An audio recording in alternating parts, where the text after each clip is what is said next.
ሚስት በባሏ የመመራት ግዴታ አለባት።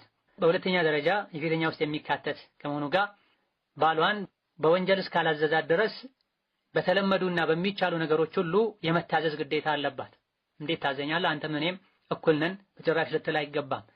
ሶስተኛው ሚስት ባሏን በተመለከተ ያለባት ሐቅ የባሏ ሐቅ ከማንም በላይ ቅድሚያ የሚሰጠው ትልቅ የሚባል ሐቅ እንደሆነ አውቃ በምትችለው ሁሉ ሐቁን ልትጠብቅ የሱን ሐቅ ከአላህ ቀጥሎ ከሁሉም ልታስቀደም ይገባታል። በርካታ ዑለሞች የባል ሐቅ ከወላጆች ሁሉ እንደሚቀደም ተናግረዋል።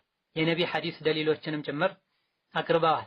አራተኛው ሐቅ ባሏ የሚኖርበት አካባቢና ሀገር ላይ የመኖር ግዴታ አለበት። ቦታ ሲቀይር፣ ሀገር ሲቀይር አብራ ከሱ ጋር ተንቀሳቅሳ የመኖር ግዴታ አለባት። መጀመሪያ ላይ ከዚህ ተቃራኒ የሆነ ስምምነት እስከሌላቸው ድረስ ካንተ ጋር መጋባው እንዲህ አይነት ሀገር መታኖረኝ ከሆነ ወይም ከእንዲህ አይነት ሀገር ማታስወጣኝ ከሆነ ነው ብላ ሸርጥ እስካላስቀመጠች ድረስ አስኪኑሁነ ሚን ሐይቱ ሰከንቱም ሚን ውጅዲኩም ተብላ ባል ሚስቱን ፈልጎ ማይፈልገው ሀገር ላይ መኖር የለበትም። ሚስት ባሏን ተከትላ እሱ ከሚኖርበት ነው መኖር ያለባት።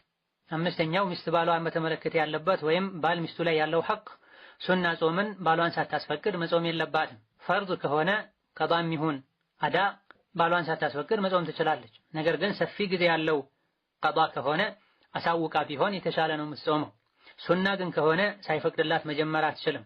ይሄም የባል ሐቅ ምን ያክል ትልቅ እንደሆነ ከባድ እንደሆነ የሚያሳይ ነው። ውድ ከሆኑ ዒባዳዎች መሃል አንዱ የሆነውን ጾም ሱና መጾም ስትፈልግ ሴት ልጅ ባሏን አስፈቅዳና አሳውቃ መሆን አለበት።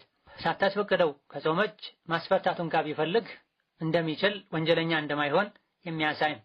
ጠበን ይሄን የምንለው ሱና ጾም ላይ ነው። ፈርድ ጾም ላይ አስፈቅዳውም ይሁን ሳታስፈቅድ ከጀመረች በኋላ ማስፈታት የለበትም። ፈርድ ጾም የአላህ ሐቅ ነው። የአላህ ሐቅ ከፍጡራን ሐቅ ይቀድማል። ስድስተኛው የባል ሐቅ እሱ ሳይፈቅድ ማንንም ቤቱን አለማስገባትም።